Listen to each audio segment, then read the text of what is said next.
Hello everyone, स्वागत है आप सभी का आपके अपने YouTube channel Nataraj study centre पर। दोस्तों मैं हरेंद्र राजपूत आपको यहाँ पर फिजिक्स सब्जेक्ट पढ़ा रहा हूँ 4th क्लास 12th। ठीक ना दोस्तों, तो अभी तक हमारा क्या चल रहा था कि हमने इसके आपके 10 से 12 सेशन कंप्लीट कर लिए हैं दोस्तों, जिसमें मैंने आपको कुछ बेसिक डेफिनेशन और कुछ आपके डेरिवेशन भी कंप्लीट हो चुके हैं फ्रेंड। तो आप लोगों से रिक्वेस्ट है, जो भी हमारे चैनल पर नए आए हों वो पिछली वाली सेशन जरूर एक बार देख लें, ताकि आपका जो कोर्स था ना जो कंप्लीट नहीं हुआ है वो आपका कवर हो जाए। ठीक है ना दोस्तों, तो और आपके जो आगे के सेशन होंगे वो भी चीज़ें आपको धीरे धीरे समझ में आने लगे। ठीक है, तो आज हम आपके लिए लेकर के आए हैं क्या, ओम का नियम। तो बिना डिस्कस किए कुछ फालतू की सीधा अपने टॉपिक पर आते हैं, बाद में कुछ डिस्कस कर लेंगे दोस्तों आप लोगों से वीडियो के अंत में। तो हम लेकर आए हैं आपके लिए क्या, ओम का नियम। तो ओम का नियम क्या होता है इस पर हम डिस्कस करेंगे दोस्तों। ये आपका पेपर में 3 से 4 नंबर का क्वेश्चन आ जाता है, और आपकी इन्हीं प्रकार के जो नियम होते हैं या बेसिक डेफिनेशन होती है दोस्तों, तो इन्हीं में से आपकी जो 25 नंबर के ऑब्जेक्ट आते हैं ना फ्रेंड, तो ये आपकी इन्हीं में से कंप्लीट होकर के आते हैं, मतलब इन्हीं में से निकाल लेते हैं कि ये क्या है, इसको क्या बोलते हैं, मतलब इसी प्रकार के क्वेश्चन आ जाते हैं जो आपको 25 नंबर बिल्कुल क्लियर कराते हैं। और जो आपके पेपर पेंटिंग के हिसाब से 20 से 25 नंबर बहुत ही इम्पोर्टेंट होते हैं, जो आपके परसेंटेज लेवल को बहुत ही आगे तक ले जाते हैं दोस्तों। तो चलो अब स्टार्ट करते हैं आखिर क्या होता है ओम का नियम दोस्तों। तो ओम का नियम क्या होता है, यदि किसी चालक की भौतिक अवस्था में दोस्तों, यदि किसी चालक हमने आपको पहले भी बताया था, यह चालक आपका कोई तार भी हो सकता है या कोई बेलन भी हो सकता है, सब कुछ करेंगे कि ये आपका एक क्या है, चालक है दोस्तों। ये क्या है आपका चालक, ठीक है ना दोस्तों। तो ये आपका चालक है। 1 मिनट के लिए हमने मान लिया कि यदि किसी चालक की भौतिक अवस्था क्या होती है दोस्तों, जैसे आपकी लंबाई हो गई और ताप हो गया, तो ये आपकी कैसी हैं, भौतिक अवस्थाएं होती हैं।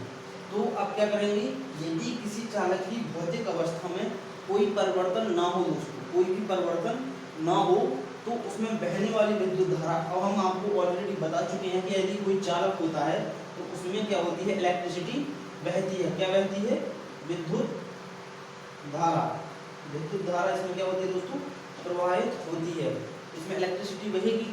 तो एक बार फिर से आपका रिवाइज कराते हैं, क्योंकि हमें आपको समझाना पड़ा इसमें। यदि किसी चालक की भौतिक अवस्था में दोस्तों, वो आपको बिल्कुल यहाँ पर भी वही लिखा है, यदि किसी चालक की भौतिक अवस्था में दोस्तों कोई परिवर्तन ना हो, तो उसमें बहने वाली विद्युत धारा जी आपको क्या रहेगी, चालक में विद्युत धारा, तो उसमें बहने वाली विद्युत धारा चालक के दोनों सिरों पर लगाए गए विभवांतर की, इसके विभवांतर की दोस्तों कैसे होता है, अनुक्रमानुपाती होता है या समानुपाती होता है दोस्तों। तो इसी को क्या कहा जाता है, आपका ओम का नियम। ठीक है, लॉ ऑफ ओम। तो ठीक है, एक बार फिर से आपका डिस्कस करते हैं आखिर आपका ओम का नियम क्या है दोस्तों। तो क्या होता है, यदि किसी चालक की भौतिक अवस्था में दोस्तों कोई भी परिवर्तन ना किया जाए, तो उसमें बहने वाली विद्युत धारा, तो उसमें बहने वाली जो विद्युत धारा बहती है, उसमें बहने वाली विद्युत धारा चालक के दोनों सिरों पर, जो आपके दोनों सिरे हैं, एक इधर होगा एक इधर होगा, तो दोनों सिरों पर लगाए, दोनों सिरों के मध्य जो विभवांतर होता है उसकी कैसी होती है, अनुक्रमानुपाती। तो इसी को क्या कहा जाता है फ्रेंड, आपका ओम का नियम। यही आपको बिल्कुल क्लियर जो हमने आपको डेफिनेशन बताई है वही यहाँ पर आपकी रिटन है दोस्तों। तो आप लोगों को क्या करना है, केवल इसका स्क्रीनशॉट लेकर के आपको अपनी फेयर में कंप्लीट कर लेना है। फेयर का बनाने का मतलब इसलिए बोलते हैं हम दोस्तों आपको, ताकि जब आप कोई रिवीजन करना चाहो, जब हम अपने हिसाब से अपने नोट्स बनाते हैं, तो तुरंत हमें चीज़ें लाइन हो जाती हैं और रिवाइज भी हम अपने तरीके से कर लेते हैं। बाकी आपकी यूट्यूब पर वीडियो तो अवेलेबल है ही। तो अब आपका ये क्या हो गया, ओम का नियम। अब इसको फार्मूला फॉर्म में दोस्तों कैसे लिखते हैं, ठीक है। तो क्या करेंगे, एक चालक है, यदि किसी चालक को इस सिरों पर लगाया गया विभवांतर, जैसे दोस्तों इसमें चालक लिया था, विभवांतर था, तो किसी चालक के सिरों पर लगाया गया विभवांतर भी, और उसमें बहने वाली विद्युत धारा क्या हो दोस्तों, बहने वाली विद्युत धारा आई हो। क्या हो दोस्तों, आई हो। चालक का विभवांतर भी और उसमें बहने वाली विद्युत धारा आई हो, तो अकॉर्डिंग टू लॉ, ठीक है। तो क्या आ जाएगा आपका बी प्रोपोर्शनल आई, मतलब जो आपका विभवांतर होता था वो कैसा होता था, विद्युत धारा के अनुक्रमानुपाती। यही आ गया आपका विद्युत धारा के अनुक्रमानुपाती। जैसे ही हम प्रोपोर्शनल का, जो आपको इसको इंग्लिश में क्या बोलते हैं दोस्तों, प्रोपोर्शनल या अनुक्रमानुपाती या समानुपाती, जैसे ही हम जी साइन हटाएंगे तो आपका क्या आ जाएगा, एक इक्वल आ जाएगा और एक आपका नियतांक कांस्टेंट वैल्यू आएगी, ये क्या आएगी, कांस्टेंट वैल्यू। तो आपका जैसे ही हटेगा तो क्या आ जाएगा, v इक्वल आर आई। ठीक है, तो आर आपका क्या है, कांस्टेंट है, जिसको हम क्या कहा जाता कहते हैं दोस्तों, प्रतिरोध। तो प्रतिरोध हम जस्ट पहले आपको बता चुके हैं, प्रतिरोध आखिर क्या होता था, उस पर फुल डिस्कस है। अब आप लोग इस वीडियो को देख सकते हैं। प्रतिरोध को मैं ऐसा ही आपको बता देता हूँ। प्रतिरोध क्या होता है, किसी चीज में अड़चन डालना, मतलब रुकावट पैदा करना, उसको ही क्या कहा जाता है, प्रतिरोध। ठीक है, अब जस्ट नीचे आते हैं दोस्तों। तो नीचे आपको क्या है, इसमें कुछ सीमाएं दी गई हैं। सीमाएं मतलब कुछ लिमिटेशन, आखिर जो ओम का नियम है तो वो कहाँ कहाँ लागू होता है। तो कहाँ है, देखो दोस्तों, आपको दो नियम दिए गए हैं। फर्स्ट क्या है आपका सीमाएं में, चालक का ताप नियत हो, जो आपका टेम्परेचर होगा दोस्तों, तो वो कैसा होना चाहिए, आपका बिल्कुल नियत होना चाहिए, कांस्टेंट। ठीक है ना, बिल्कुल एक स्थिर रहना चाहिए उसको। तो वो कैसा होना चाहिए, आपका टेम्परेचर नियत। दोस्तों फिर सेकंड है, इसकी लिमिटेशन क्या है, चालक में विकृति उत्पन्न ना हो। विकृति मतलब कोई भी, विकृति मतलब होती है कोई भी रुकावट उत्पन्न ना हो या कोई भी कमजोरी उत्पन्न ना हो। ठीक है दोस्तों, तो ये आपकी क्या हो गई, दो सीमाएं थी, वो हमने आपको कंप्लीट करा दी हैं। अब एक बार इसको पुनर्वाच कराते हैं ताकि आपको यहीं का यहीं कंप्लीट हो जाए।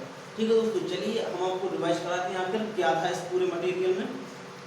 सबसे पहले हमने देखा क्या है, ओम का नियम। ओम का नियम क्या होता है, हमने बताया दोस्तों, यदि किसी चालक की भौतिक अवस्था में, यदि किसी चालक की भौतिक अवस्था में कोई परिवर्तन ना हो दोस्तों, तो देखो जो हम आपको लाइन बोल रहे हैं वही यहाँ पर है। यदि किसी चालक की भौतिक अवस्था में कोई परिवर्तन ना हो तो चालक में बहने वाली विद्युत धारा, चालक में बहने वाली विद्युत धारा उसमें उस चालक के विभवांतर के अनुक्रमानुपाती होती है। ठीक है दोस्तों, तो वही जो आपका क्या था, रूल था। फॉर्मूला में क्या लिखा है, यदि चालक में विभवांतर V तथा धारा I हो, क्या हो, विभवांतर V तथा धारा I हो, तो आपका क्या आ जाएगा, अकॉर्डिंग टू लॉ के क्या आ जाएगा, V प्रोपोर्शनल I दोस्तों। जस्ट नीचे आएंगे, V इक्वल क्या आ जाएगा, R I। ठीक है फ्रेंड्स, अब आपका R क्या है, हमने आपको ऑलरेडी बताया है कि R एक कांस्टेंट वैल्यू है, जिसको हम क्या कहते हैं, प्रतिरोध। ठीक है, प्रतिरोध की हमने डेफिनेशन भी आपको दोस्तों कंप्लीट करा दी है। जस्ट नीचे आते हैं, आपका क्या है, सीमाएं, कुछ इसकी लिमिटेशन है। तो सबसे पहले लिमिटेशन इसकी क्या है कि इसमें चालक का ताप नियत, मतलब इसका जो टेम्परेचर होगा दोस्तों, तो वो कैसा होना चाहिए, बिल्कुल कांस्टेंट होना चाहिए। फिर क्या है आपका, चालक में विकृति उत्पन्न ना हो, मतलब आपका जो चालक लेते हो आप दोस्तों, तो उसमें किसी भी प्रकार की कोई रुकावट पैदा नहीं होनी चाहिए या कोई कमजोरी नहीं होनी चाहिए उसको।